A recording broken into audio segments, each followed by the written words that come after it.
This would be great if turkey wasn't the most tasteless meat on Krynn.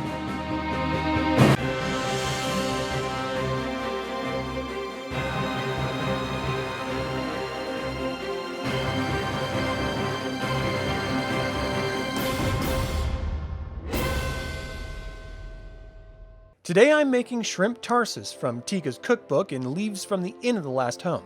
If you've made this recipe, share your thoughts in the comments below. It turned out I had everything for this recipe, except the most important parts, the turkey breast and white wine. I'm a red wine drinker, so it took a moment at the liquor store to land on Banshee 2020's Sauvignon Blanc. After a quick hop to the grocery store, I opted for a hickory-smoked, pre-cooked turkey breast, rather than a whole raw bird. I couldn't find any turkey breast that was uncooked alone. When I assembled the ingredients for this hero shot, I had just over 1 pound of turkey breast, 1 chopped scallion, which is really a green onion, and definitely not the shallot mentioned in the directions. Sometimes I don't think anyone proofreads these recipes.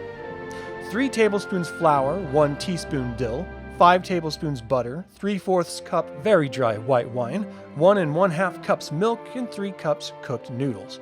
I opted for fettuccine for the broad base to capture the sauce.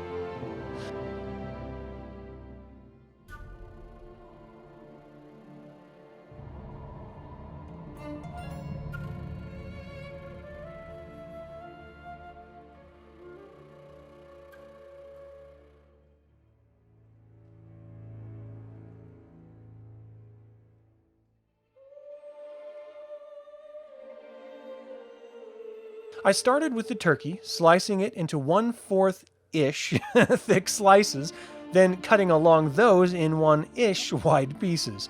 If I wanted to go the distance and make the medallion shapes, I would have wasted scraps of the turkey, so oblong shapes it is. Then I prepped the scallion, chopping it and adding the butter to my cast iron pan.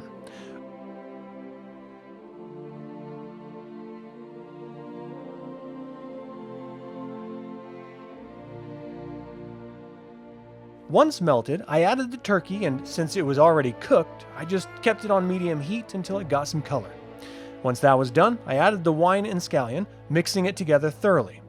Now, the heat takes the alcohol out of the sauce, so if you're a white wine drinker, you can always have a glass with your meal. Once that simmers, you can move on to the sauce. I melted the 3 remaining tablespoons of butter in a small pan, then added flour, mixing it till it was smooth. Then I heated the milk to a boil and immediately mixed it into the flour mixture, whisking it till thick and smooth. Then I added the sauce and dill to the turkey and warmed it on low heat, stirring constantly for 5 minutes. This coats the turkey and mixes in the wine. All you have left to do is cook the noodles. I added a healthy amount of salt and a drop of olive oil to the water because that's how you do. Then, once cooked to taste, rinse the noodles in warm water.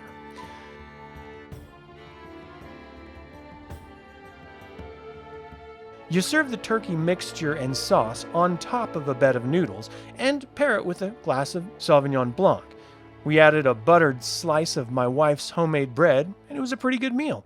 It would have been infinitely better with actual shrimp rather than the tasteless turkey. Everyone in my family, separately I might add, asked if it was spam. Everyone. That's not a good thing. If it weren't for the hickory flavor of the turkey, it could have been any other meat substitute. Human, bison, rattlesnake, human, who knows? Go with shrimp and forget the tongue-in-cheek lore of the recipe. Thank you for tuning in to this DragonLance recipe episode. This has been Adam with DragonLance Saga, and until next time, Slàinte mhath.